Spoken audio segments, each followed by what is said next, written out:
आपणच आपलं आयुष्य बदलू शकतो. एक संगतीचा परिणाम वाईट होतो असं म्हणतात, पण ते पूर्णपणे सत्य असतं तर काठ्याणा सुहास आणि फुलांना टोचणं आलं नसतं का? 2 अवघड आहे याचा अर्थ असा होत नाही की अशक्य आहे. त्याचा सरळ सोपा अर्थ असा होतो की तुम्हाला कष्ट जास्त करावे लागणार आहेत. 3 सुंदरता असण्यात असावी, फक्त दिसण्यात असू नये. सुंदरता विचारामध्ये असावी, फक्त दिखाव्यामध्ये असू नये. 4 नाती जपताना दिखावा नाही, तर त्यात आपुलकीचा ओलावा असावा लागतो. 5 विचारपूर्वक घेतलेला योग्य निर्णय सुद्धा तुमची गुणवत्ता सिद्ध करतो. 6 कदर नसलेल्या लोकांना आदर देणं बंदच करा. 7 माणूस आपली कीव करून घेण्यात माहीर असतो. एकदा कीव करून घेण्याची सवय लागली की ती व्यसनापेक्षाही भयंकर असते. 8 मन वळू नये अशी श्रद्धा हवी, निष्ठा ढळू नये अशी भक्ती हवी, सामर्थ्य संपू नये अशी शक्ती हवी, कधी विसरू नये अशी नाती हवी. 9 एकदा वेळ निघून गेली की सारं काही बिघडून जातं असे म्हणतात, पण कधी कधी सगळं काही सुरळीत होण्यासाठी कधी वेळ जाऊ द्यावा लागतो. 10 मनातल्या भावना, शंका कुशंका या मनातच गोठून राहिल्या तर नात्यामध्ये दरी निर्माण होते. 11 वर्तमानातून सुख मिळवण्याचा प्रयत्न करा. भविष्य फार धूर्त आणि खोटं आहे. ते फक्त आश्वासन देतं, खात्री देत नाही. 12 तुम्ही जेव्हा तुमच्या वागण्यातून इतरांना जळवण्याचा प्रयत्न करत असता तेव्हा ते जळवणं बाजूला राहतं आणि तुम्ही इतरांच्या नजरेमध्ये उतरत जात असतात.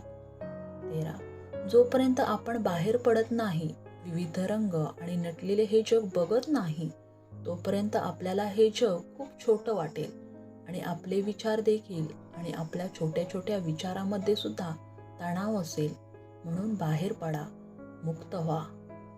14 लोखंडाला कुणीही संपवू शकत नाही, त्याचा स्वतःचा गंध त्याला संपवतो.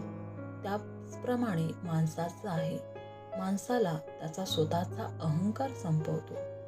15 पैसे नाही म्हणून शाळा सोडलेले खूप आहेत, पण पैसे नाहीत म्हणून दारू सोडलेली कोणीही भेटणार नाही.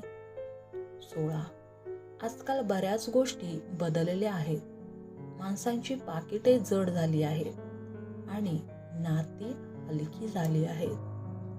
17 ठरलेल्या साच्यापेक्षा काही वेगळी गोष्ट वेगळ्या पद्धतीने मांडायला गेलं तर सगळी दारं बंद व्हायला सुरुवात होते. 18 समजदार व्यक्तीसोबत केलेली काही वेळाची चर्चा ही हजारो पुस्तके वाचण्यासारखी आहे. 19 पैसा माणसाला वर नेऊ शकतो, पण माणूस कधीही पैशाला वर घेऊन जाऊ शकत नाही. 20 चांगली भूमिका, चांगली ध्येय, चांगले विचार असणारे लोक हे नेहमीच आठवणीत राहतात. 21 तुम्हाला तेच मिळणार जे तुम्ही दुसऱ्यांना देणार. उशिरा का होईना, पण तुमच्या कर्माचं फळ हे तुम्हाला मिळणार. 22 इतरांच्या भल्यासाठी काम करा. अनपेक्षितपणे तेच तुमच्याकडे परत येईल आणि तुमचेही भलं होईल. 23 शब्दावर अजिबात विश्वास ठेवू नका. काही लोकांच्या ओठावर साखर असते आणि मनामध्ये विष असते. 24 कर्म हे रबरासारखं असतं. तुम्ही जेवढं ताणणार तेवढ्याच फोर्सने ते तुमच्याकडे वापस येणार. 25 छोट्या छोट्या गोष्टीचं टेन्शन तेच लोक घेतात जे प्रामाणिक असतात. बेईमान आणि खोट्या लोकांना काहीही झालं तरी त्यांना काहीच फरक पडत नाही. व्हिडिओ पाहिल्याबद्दल तुमचे मनापासून धन्यवाद आणि व्हिडिओ आवडला असेल तर लाईक करा, शेअर करा. चॅनलवर नवीन असाल तर चॅनलला सबस्क्राईब जरूर करा. धन्यवाद.